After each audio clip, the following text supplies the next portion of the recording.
Anda sedang mendengarkan suara profetis dari para nabi, hambanya.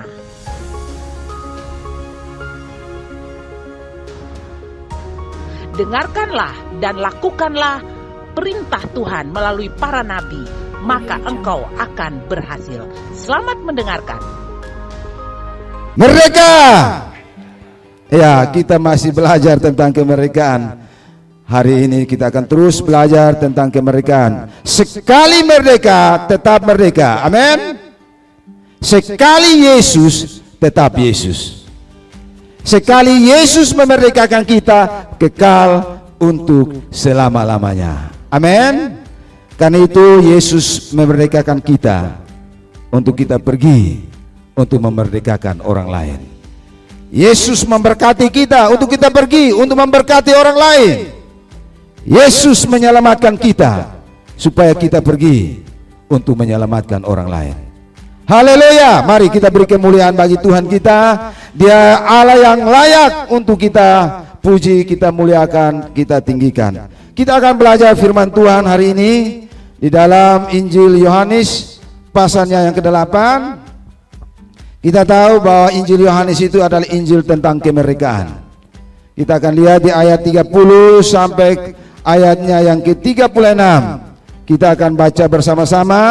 Setelah Yesus mengatakan semuanya itu, banyak orang percaya kepadanya. Maka katanya kepada orang-orang Yahudi yang percaya kepadanya, "Jikalau kamu tetap di dalam firman-Ku, kamu benar-benar adalah murid-Ku." Amin. Sekali lagi ayat 31 bagian, "Jikalau kamu tetap di dalam firman-Ku, kamu benar-benar adalah murid-Ku." 32, "Dan kamu akan mengetahui kebenaran, dan kebenaran itu akan memerdekakan kamu." Jawab mereka, "Kami adalah keturunan Abraham dan tidak pernah menjadi hamba siapapun. Bagaimana engkau dapat berkata kamu akan merdeka?" Kata Yesus kepada mereka, "Aku berkata kepadamu, sesungguhnya setiap orang yang berbuat dosa adalah hamba dosa. Dan hamba tidak tetap tinggal di dalam rumah, tetapi anak tetap tinggal di dalam rumah." Ayat 36, kita sama-sama. "Jadi apabila anak itu memerdekakan kamu, kamu pun benar-benar merdeka." Sekali lagi, jadi apabila anak itu memerdekakan kamu, kamu pun benar-benar merdeka. Merdeka. Merdeka. Sekali Yesus, tetap Yesus. Sekali Yesus memerdekakan kita, tetap selamanya. Hak dasar dari seorang manusia yang dimiliki oleh manusia adalah kemerdekaan. Itu hak dasar. Kemerdekaan bagi seorang manusia itu adalah sebuah hak dasar yang harus dimiliki oleh seseorang dan tidak boleh dirampas oleh siapapun juga. Karena itu anak itu datang untuk memerdekakan kita.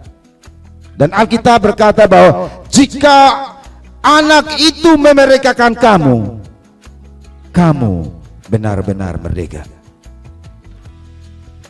Kamu benar-benar merdeka.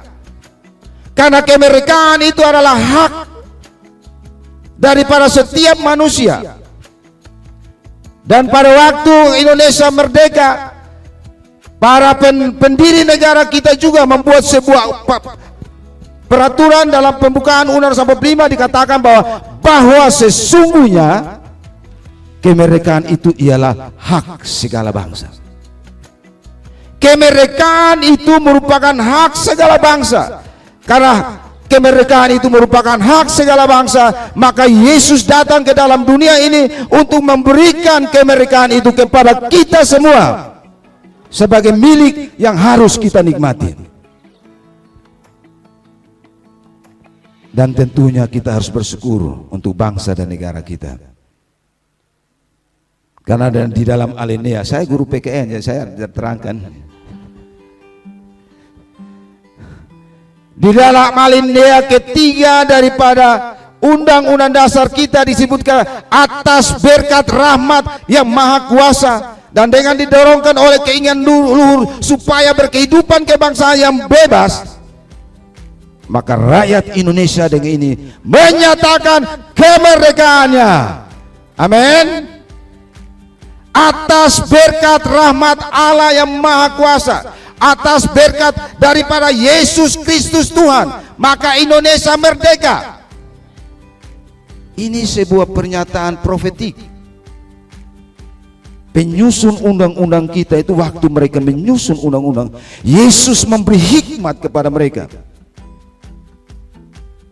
Mereka mengakui bahwa kemerdekaan yang mereka peroleh, kemerdekaan yang mereka dapatkan bukan karena kekuatan,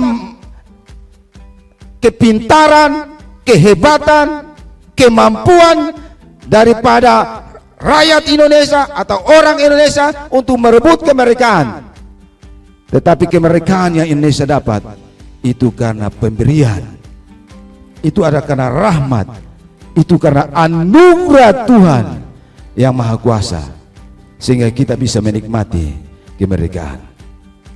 Karena itu Alkitab berkata, jadi apabila anak itu memerdekakan kamu, kamu pun benar-benar merdeka. Ini Yesus yang bilang. Jadi apabila anak itu, sekarang pertanyaannya, anak siapa itu? Anak siapa yang memerdekakan kamu sehingga kamu benar-benar merdeka? Kan waktu itu yang bicara adalah Yesus sendiri. Anak yang diucapkan oleh Yesus itu untuk siapa? Anak siapa itu? Kalau kita lihat di dalam Matius pasal 1 ayat yang 1 dikatakan, inilah silsilah Yesus Kristus, anak Daud, anak Abraham.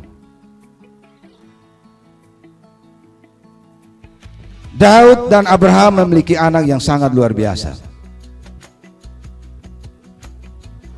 Abraham memiliki Ishak, di mana Abraham meninggalkan legasi, Ishak melanjutkan legasi tersebut. Sampai cerita tentang silsilah Yesus Kristus Tuhan itu, Daud melahirkan Salomo. Daud juga memiliki seorang anak yang bernama Absalom. Absalom dalam catatan daripada di Alkitab bahwa Absalom adalah seorang anak yang tanpa cacat celah. Mulai daripada telapak kaki sampai kepalanya tidak ada cacat celah.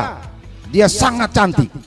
Dia seorang cewek, tapi dia seorang laki-laki, tapi Alkitab mencatat bahwa dia ada sangat cantik.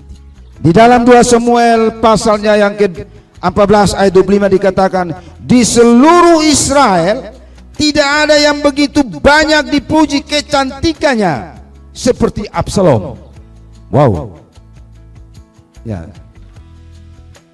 Dari telapak kakinya sampai ujung kepalanya tidak ada cacat padanya. Absalom ini luar biasa sekali.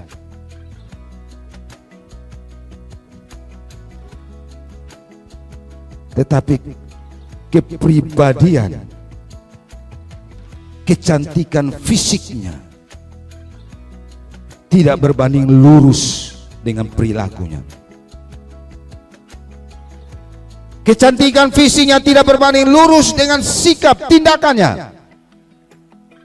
Alkitab mencatat bahwa Absalom pernah membunuh saudaranya. Saudara tirinya dibunuh. Memang saudara tirinya bersalah karena memperkosa anak perempuan daripada Absalom, Tamar. Tetapi Absalom ini juga sangat mengecewakan ayahnya. Selain membunuh saudaranya, dia juga berusaha membunuh papanya sendiri. Absalom melakukan kudeta untuk merebut kekuasaan yang dimiliki oleh papanya. Anak siapa ini? Anak Daud. Anak Daud mengecewakan Daud. Tapi kita bersyukur, Alkitab berkata, jika anak itu memerdekakan kamu. Siapa anak itu yang memerdekakan kita? Kalau dia sudah memerdekakan kita, kemerdekaan itu kekal bagi kita. Siapa anak itu? Mari kita beri kemuliaan bagi dia. Anak itu adalah Yesus Kristus Tuhan. Dia yang datang ke dalam dunia untuk memerdekakan kita dari dosa, dari maut, dari sakit hati, dari kemiskinan, dari kemelaratan. Dia rela menjadi miskin supaya kita menjadi kaya. Dia rela menderita supaya kita yang sebenarnya harus menderita tidak menderita. Dia rela menanggung sungut-sungut supaya kita jangan bersungut-sungut. Jika anak itu memerdekakan kita, kita benar-benar merdeka. Kemerdekaan yang Yesus berikan bagi itu sempurna. Dia tidak hanya memerdekakan kita, hanya roh kita saja untuk selamat, tidak. Kemerdekaan yang dia berikan jasmani dan rohani. Ketika Indonesia merdeka, kemerdekaan yang Indonesia dapatkan hanya kemerdekaan secara jasmani. Indonesia sudah tidak dijajah lagi oleh Jepang. Indonesia sudah tidak lagi dijajah lagi oleh Belanda. Tetapi Bapak Mama perlu tahu, penjajahan itu masih ada di Indonesia. Penjajahan itu dalam bentuk kebodohan. Saat ini iblis sedang menaburkan kebodohan ke dalam dunia ini. Banyak anak-anak yang belajar saat ini tidak belajar. Ada istilahnya, setelah waktu COVID itu mereka istilahnya mendapatkan ijazah COVID.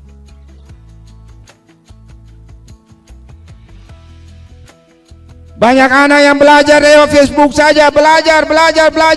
Waktunya terbuang.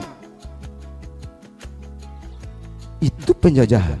Saya mengajar di sekolah, saya tanya anak-anak, apakah Indonesia masih dijajah? Orang bilang tidak lagi. Ya, saya bilang baik, betul. Secara fisik Indonesia tidak dijajah lagi.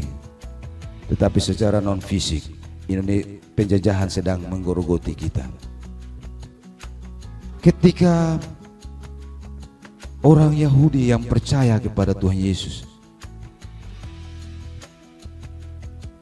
ketika Yesus berkata, kalau kamu tetap tinggal, kamu tetap di dalam firman-Ku, bahwa kamu akan benar-benar menjadi murid-Ku,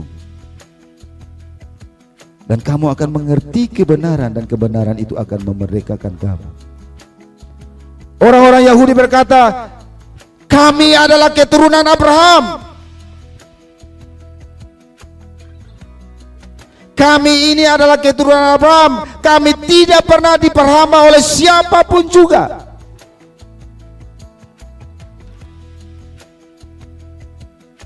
Orang-orang Yahudi yang berkata seperti itu, mereka tidak sadar bahwa waktu mereka bicara itu, mereka sedang dijajah oleh penjajah.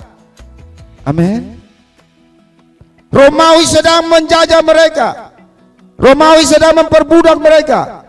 Romawi sedang menghancurkan tempat ibadah mereka sehingga mereka tidak dapat beribadah dengan baik dan benar. Bahkan mereka juga pernah diperbudak di Mesir.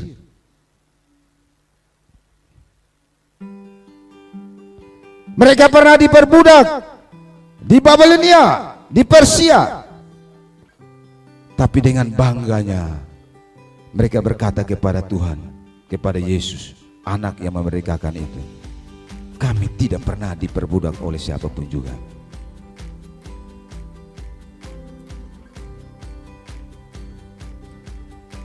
Tetapi Yesus berkata, kalau kita selalu berbuat dosa, maka kita adalah hamba dosa. Kita diperbudak oleh dosa.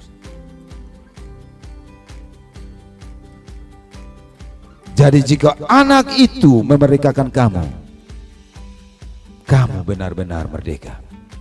Amin. Jika Yesus memerdekakan kamu, kamu akan benar-benar merdeka. Nah, Yesus memberikan kemerdekaan kepada kita sempurna adanya. Ketika dia disalibkan di atas kayu salib, kakinya tidak menyentuh tanah. Dia tergantung antara langit dan bumi. Itu berbicara bahwa dunia tidak menerima dia. Surga pun tidak menerima dia. Kenapa? Karena kutukan. Alkitab berkata bahwa terkutuklah orang yang tergantung di atas kayu salib. Sebenarnya kita yang tergantung di atas kayu salib itu. Sebenarnya kita yang harus memikul kutuk itu. Tetapi anak itu, dia rela memberikan dirinya karena dia mau supaya kita dibebaskan. Dia mau supaya kita dimerdekakan. Dia mau supaya kita dilepaskan. Karena tanpa anak yang memberi kemerdekaan, tidak ada kemerdekaan yang sejati. Kemerdekaan yang sejati itu hanya ada di dalam anak Yesus Kristus Tuhan. Haleluya, amin. Beri kemuliaan bagi Tuhan. Hanya Yesus Kristus Tuhan. Karena itu kemerdekaan yang pertama yang dia berikan adalah kemerdekaan penghapusan dosa dalam hidup kita, supaya kita diselamatkan, hidup kekal di dalam kerajaan surga. Itu yang Tuhan karyakan. Tetapi bukan hanya itu saja. Ketika manusia jatuh di dalam dosa, Tuhan berkata kepada Adam, artinya proses ceritanya saya percaya kita semua sudah tahu. Tetapi ketika ke Adam, Tuhan berkata, karena engkau maka terkutuklah tanah. Karena Adam kau berdosa, maka tanah dikutuk. Dengan susah payah engkau mencari rezeki. Artinya tanah dikutuk, artinya nafkah hidup kita, pencarian hidup kita itu sangat susah. Dan Yesus datang untuk menebus hal itu. Yesus datang untuk memerdekakan hal itu. Ketika mahkota duri dipasangkan di atas kepalanya, mahkota duri-duri itu dicabut dari tanah, diambil dari tanah, kemudian dibuatkan mahkota, dipasangkan kepada kepalanya. Ketika hal itu terjadi pada kepalanya, waktu itu penebusan terhadap rezeki kita, penebusan terhadap makan minum kita, penebusan terhadap semua yang berhubungan dengan jasmani kita, makan, minum, dan pakaian kita sudah ditebus oleh Tuhan Yesus. Amin. Karena itu Yesus berkata, jangan khawatir. Karena itu saat ini apapun juga kita usahakan pasti terjadi. Apapun juga yang kita kerjakan hari-hari ini pasti berhasil. Kenapa? Karena Yesus sudah menebusnya. Dan untuk kita bisa berhasil, hal yang perlu kita lakukan adalah tetap di dalam firman-Nya. Harus jadi murid, harus belajar firman Tuhan, harus mengandalkan Tuhan dalam hidup kita. Karena itu, untuk apa Yesus memerdekakan kita? Yesus memerdekakan kita supaya kita pergi untuk memerdekakan orang lain. Hal yang perlu pertama kita lakukan untuk pergi memerdekakan orang lain, yaitu dengan doa.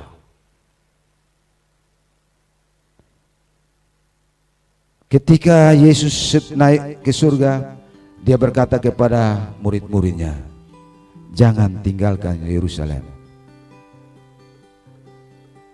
tunggu di Yerusalem. Di dalam Kisah Rasul pasal yang pertama ayat yang ke-8, coba kita lihat coba. Di situ dikatakan bahwa tetapi kamu akan menerima kuasa kalau Roh Kudus turun atas kamu, dan kamu akan menjadi saksiku di Yerusalem dan di seluruh Yudea dan Samaria dan sampai ke ujung bumi. Hal yang perlu pertama kita lakukan untuk memerdekakan orang lain kita harus hidup di dalam doa. Doa merupakan kunci untuk kita mendapatkan kuasa Allah. Di dalam Matius pasal 5 ayat yang ke-13, kamu adalah garam dunia. Jika garam itu menjadi tawar, dengan apakah ia diasingkan? Tidak ada lagi gunanya selain dibuang dan diinjak orang. Ini gelar yang Tuhan berikan kepada kita. Tuhan mau supaya kita menjadi garam dan terang, menjadi garam dunia, untuk menggarami dunia ini. Kalau kita sebagai garam dunia, sebagai garam, kita tidak berfungsi,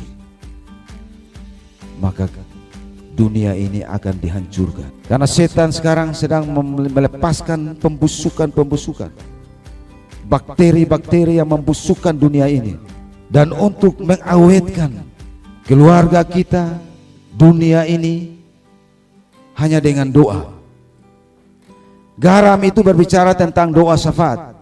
Kalau kita tidak berdoa, dunia akan dihancurkan. Saya teringat suatu kali dalam sebuah seminar doa, di situ diceritakan bahwa ada sekelompok ibu-ibu di Inggris. Mereka sedang berdoa pada tahun 1965. Ketika mereka berdoa, dalam pergumulan doa yang mereka naikkan itu, mereka melihat bahwa menara Monas itu, waktu itu kan belum ada internet ya, belum ada HP, jadi informasi tentang Indonesia ada menara Monas itu kan belum tahu semua. Jadi ketika mereka lagi bergumul berdoa, mereka melihat bahwa tiang menara Monas itu mulai miring, sehingga mereka mulai bergumul. Dan dalam kekuatan doa, setelah mereka bergumul berdoa, kemudian menara Monas itu mulai naik kembali. Akibat daripada doa yang dinaikkan oleh wanita-wanita yang di Inggris itu, menyebabkan hari ini kita dibebaskan daripada ideologi komunis. Menyebabkan hari ini kita menjadi orang yang percaya kepada Yesus. Itu disebabkan karena ada sekelompok wanita yang bergumul di Inggris berdoa, dan Tuhan memberitahukan kepada mereka untuk berdoa tentang Indonesia, bersyafaat tentang Indonesia. Dan hari ini Indonesia terbebas, terlepas dari cengkraman komunis. Itu disebabkan karena ada doa yang dinaikkan. Kemudian dari pernyataan itu, mereka mulai menyebarkan, mulai menginterpretasikan roh doa ke seluruh Indonesia dengan menyebarkan seminar-seminar doa. Karena sebelumnya mereka juga sedang berdoa, hamba Tuhan ini sedang berdoa, kemudian mereka melihat bahwa ada burung gagak yang sedang terbang keliling seluruh Indonesia. Ketika mereka berdoa, muncullah burung merpati yang mengejar burung gagak itu. Dan pada akhirnya burung gagak itu diusir dari Indonesia. Kemudian Tuhan berbicara kepada hamba Tuhan ini, apakah kamu mau tunggu lagi untuk burung gagak itu masuk kembali? Dan bagaimana supaya hal itu tidak terjadi? Hanya lewat doa. Karena dengan doa kemerdekaan akan terjadi. Dengan doa ada kelepasan akan terjadi. Dengan doa maka Indonesia akan terhindar daripada krisis. Dengan doa akan terhindar dari segala macam kejahatan yang akan dilanda oleh dunia ini. Benih baik yang sudah ditaburkan oleh Tuhan itu akan hancur kalau kita tidak berdoa. Karena si jahat juga sedang menaburkan ilalang kepada setiap tanaman-tanaman yang sudah ditaburkan oleh Tuhan. Kalau kita mau melihat bahwa keluarga kita mengalami kemerdekaan dan dalam hidupnya, kita harus berdoa. Tanpa doa kita akan hidup dalam kedagingan. Tanpa doa kita tidak akan berkemenangan. Tanpa doa, kita lihat hidup daripada Daniel. Daniel adalah contoh seorang yang berdoa dan sukses di dalam hidup. Daniel berketapan untuk 1 hari 3 kali berdoa. Dan dalam keadaan apapun juga, dalam situasi apapun juga, Daniel tetap konsisten untuk berdoa. Kalau kita lihat dalam kitab Daniel itu, Daniel ini adalah seorang yang sangat super sibuk. Karena dia adalah menteri koordinator dari 120 kerajaan yang ada di Persia sana. Kemudian dia menjadi membawahi 3 orang koordinator lagi, sehingga kehidupannya begitu sibuk. Tetapi Daniel sadar bahwa kalau tanpa doa dia tidak akan berkemenangan di dalam hidupnya. Tanpa doa dia akan kalah dalam segala hal. Dia tidak bisa berhasil dalam menjalankan tugas dan tanggung jawab yang Tuhan berikan bagi dia lewat pekerjaan yang dipercayakan oleh raja kepadanya. Dia yakin dan percaya itu tidak akan terjadi, tetapi hanya lewat doa saja dia bisa menyelesaikan hal itu. Karena itu Daniel konsisten dengan apa yang dia sudah buat. Dia sudah janjikan kepada Tuhan 3 hari sekali untuk berdoa. Dia akan berdoa 3 kali sehari. Dalam keadaan situasi apapun juga dia tetap akan berdoa. Dia akan lakukan itu di dalam kehidupannya. Karena itu dia sadar bahwa supaya bangsanya yang sedang ada dalam pembuangan itu bisa bebas, bisa kembali ke Israel apabila dia sungguh-sungguh berdoa. Dan dia melakukan itu. Dia berdoa dan pada akhirnya Israel dikembalikan ke tanah kelahiran mereka. Haleluya, amin. Kalau kita mau melihat kebebasan, kita mau melihat kelepasan, kita mau melihat kebangunan rohani terjadi di kota kita, kita mau melihat bahwa segala apapun yang dikerjakan oleh semua saudara-saudara kita mau melihat bahwa kalau jemaat Tuhan mau mengalami revival dalam segala usaha pekerjaan apapun juga, harus mulai awal pertamanya adalah doa. Ada satu perkara yang sangat sulit, cukup sulit bagi saya. Kalau kita baca di Yohanes 8 ayat 1 itu, ketika Yesus harus memutuskan sebuah perkara yang dia harus putuskan itu tidak boleh mencederai rasa keadilan, yaitu ketika dia lagi menyampaikan mengajar raya-raya yang hadir pada waktu itu. Para ahli Taurat, para Farisi membawa seorang perempuan yang kedapatan berbuat zina. Kemudian mereka mendesak Yesus untuk memutuskan, karena mereka berkata bahwa Musa dalam hukumnya perempuan yang seperti ini harus dilempar mati. Ketika mereka mendesak, Yesus sambil menulis di tanah, mereka mendesak supaya Yesus memutuskannya, karena mereka punya niat hati yang jahat juga, di mana mereka ingin menghakimi Yesus. Memang manusia itu suka menghakimi. Iya, manusia suka menghakimi. Dia tidak punya hak menghakimi, tetapi mau menghakimi. Yang punya hak menghakimi adalah Yesus. Tapi kita lihat, Yesus tidak menggunakan haknya itu. Ketika mereka terus mendesak perempuan, mendesak Yesus untuk memutuskan, Yesus bangkit berdiri dan berkata, siapa yang tidak berdosa, dia yang pertama mengambil batu dan melempar. Bagaimana Yesus bisa mendapatkan hikmat yang luar biasa ini? Kalau kita baca cerita sebelumnya, waktu setelah Yesus menyampaikan firman Tuhan, semua orang lagi pergi pulang rumah, lagi pergi tidur di rumah mereka masing-masing. Yesus naik ke gunung untuk berdoa. Yesus sadar bahwa kalau dia tidak berdoa, dia tidak akan memiliki hikmat. Yesus sadar bahwa kalau dia tidak berdoa, mujizat tidak akan terjadi. Karena itu Yesus memprioritaskan doa menjadi prioritas utama dalam hidupnya. Dengan penuh kerinduan dan kehausan untuk bertemu dengan Bapaknya, untuk melihat apa yang Bapaknya lakukan, supaya ia lakukannya dengan luar biasa. Amin. Mari, kalau kita mau melihat sesuatu yang terjadi dalam hidup kita, doa itu adalah prioritas utama di dalam kehidupan kita. Yang kedua, Yesus memanggil kita ke dalam dunia ini untuk supaya kita pergi. Yesus memanggil kita supaya kita untuk membebaskan orang lain, yaitu dengan cara pergi memberitakan Injil. Itu perintah, itu tugas yang Tuhan Yesus berikan bagi kita. Tuhan Yesus berkata bahwa pergi, jadikan sebuah bangsa muridmu, muridku, dan ajarlah mereka untuk melakukan segala sesuatu yang kuperintahkan kepadamu. Pergi itu adalah tugas kita. Kita yang sudah dibebaskan, kita harus pergi untuk membebaskan mereka, untuk menceritakan tentang kabar keselamatan, kabar penebusan, kabar yang sudah Tuhan Yesus berikan bagi kita. Kita harus pergi untuk merebut wilayah kita, merebut rakyat kita yang ada di tangan penjajah, yaitu iblis, setan, Lucifer dan anteng-antengnya. Cara untuk kita membebaskan mereka, kita harus pergi. Kita harus pergi untuk merebut mereka supaya mereka jangan binasa. Amin.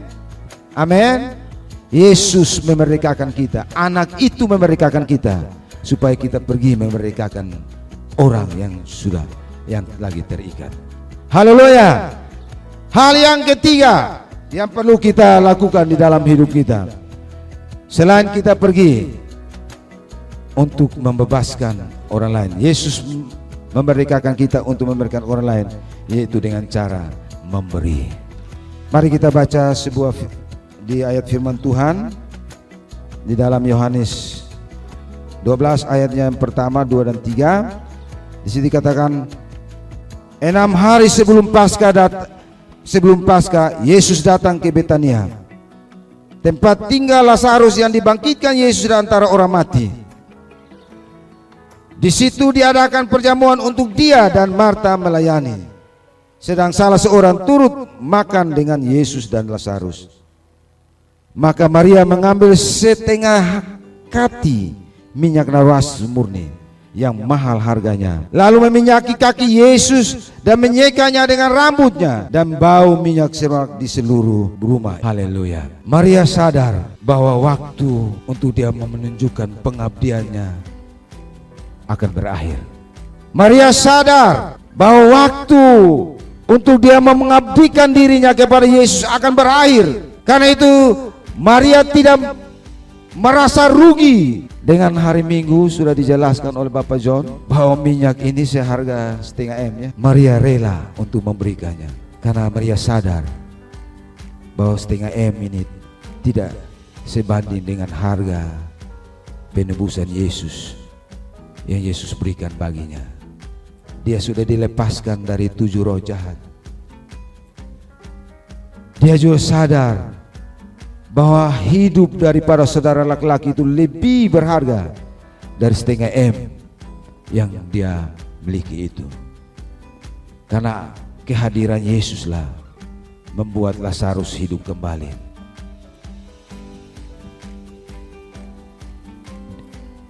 Diri kita yang kita beri, uang kita yang kita beri, kita harus lihat itu sebagai jiwa-jiwa yang akan dihasilkan.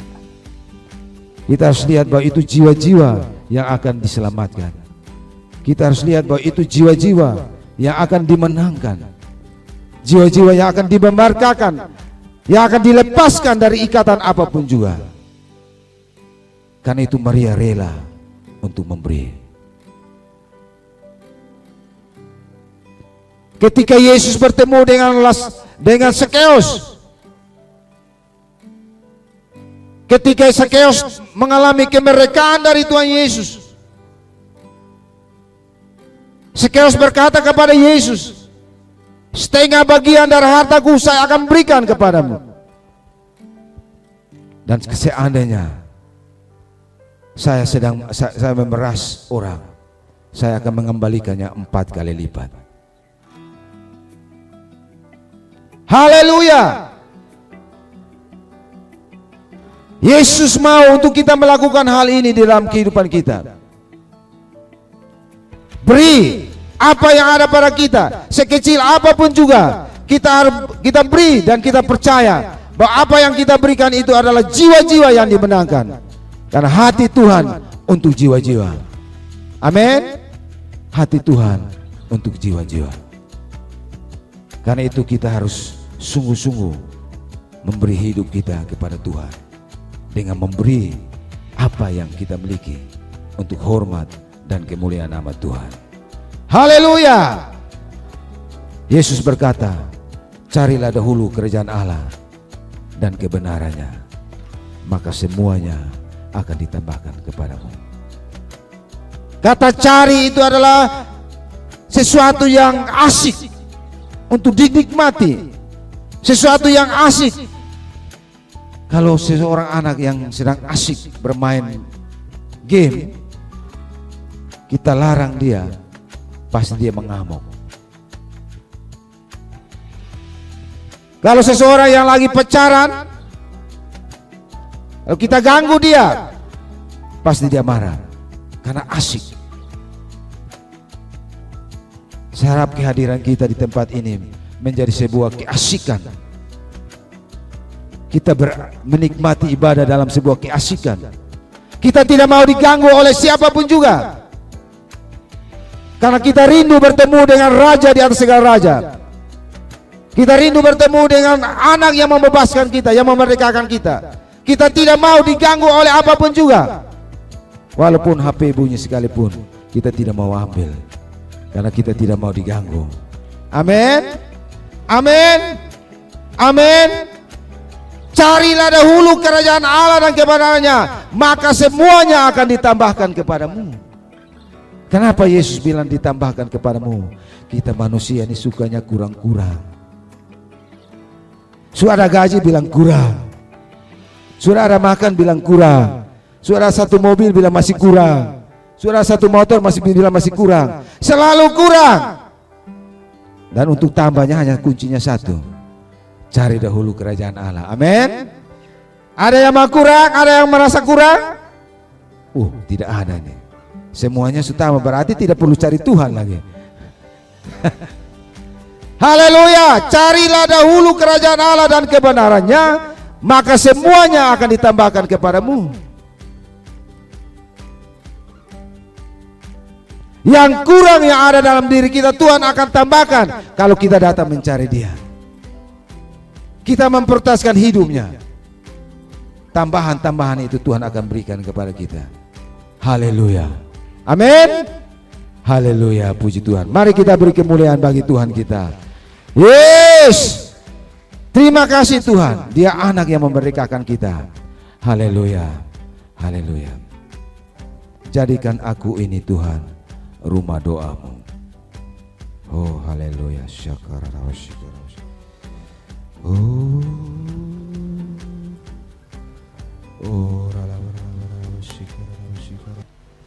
Mari kita bawa hidup kita kepada anak yang memerdekakan kita. Kan hanya Dia saja satu-satunya yang kalau Dia memerdekakan kita, kita pasti benar-benar merdeka.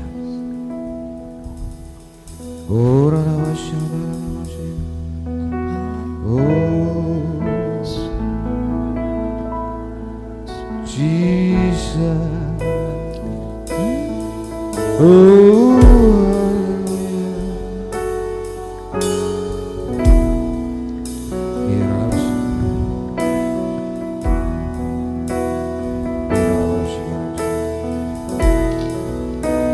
Ku bawa hidupku sekarang ke tempat kudus-Mu Tuhan, di mezbah-Mu ku serahkan seluruh hidupku.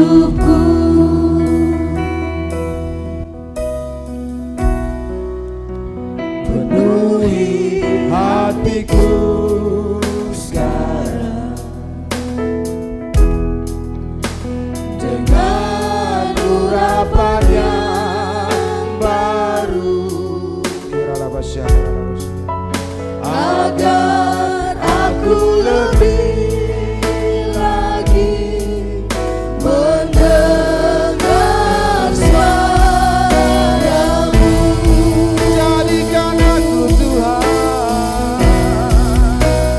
Jadikan aku Tuhan,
datang menyembahmu, agar Tuhan, agar semua suku bangsa, agar semua suku bangsa ya Tuhan, agar semua suku bangsa datang menyembahmu.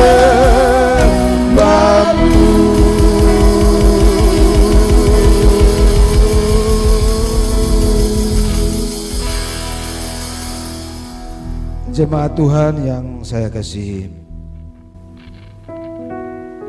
Tuhan memanggil kita untuk pergi. Tuhan memanggil kita untuk menjadi garam, untuk menggarami dunia ini. Dari pembusukan-pembusukan akhir zaman yang sedang ditebarkan, sedang dilepaskan oleh setan, ilalang yang sedang dilepaskan oleh setan untuk menghancurkan bumi ini. Kita perlu menggaraminya, dunia ini, supaya dunia ini bisa terbebas, terlepas daripada penghancuran. Itu bisa kita lakukan hanya dengan cara kita mau berdoa. Itu hanya dengan cara kita mau pergi memberitakan tentang kelepasan, tentang kemerdekaan yang sudah Tuhan Yesus berikan bagi kita. Kita mau pergi, diri kita pergi, atau uang kita pergi, atau harta kita pergi untuk menyelamatkan jiwa-jiwa yang sedang diperhamba, diperbudak oleh dunia ini. Kita bisa lakukan itu kalau kita sudah menang di dalam roh lewat doa. Karena itu kita katakan pada Tuhan, jadikan aku rumah doamu, untuk supaya suku-suku bangsa datang menyembahmu. Bapa, dalam nama Yesus Kristus Tuhan, kami serahkan hidup kami ke dalam tangan-Mu. Bapa, mari pakai kami semua. Jadikan kami semua rumah doa-Mu ya Tuhan, untuk kami menggarami dunia ini, untuk kami mensyafaati dunia ini ya Tuhan, supaya dunia ini tidak dihancurkan oleh iblis ya Tuhan, oleh kuasa kegelapan ya Bapa. Kami mohon ampun Tuhan. Kami tidak mau menjadi garam yang tidak berfungsi. Karena ya Ayub telah menubuatkan, kalau kami menjadi garam yang tidak berfungsi, Engkau akan memuntahkan kami ya Tuhan. Makanan yang tidak ada garamnya akan dimuntahkan ya Tuhan.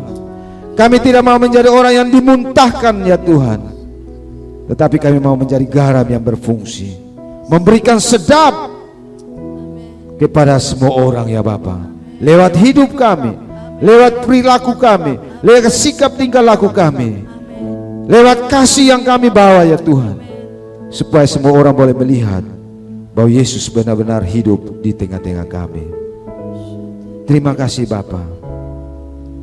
Kami bersyukur Tuhan, baru tanggal 23 Tuhan, hari Jumat ini kami akan berdoa semalam ya Tuhan.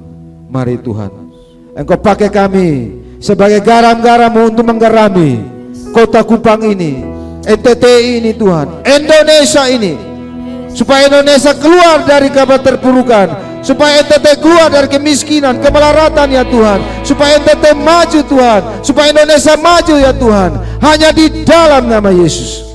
Datanglah kerajaan-Mu Tuhan, jadilah kehendak-Mu di bumi seperti di surga, hanya di dalam nama Yesus Tuhan. Haleluya.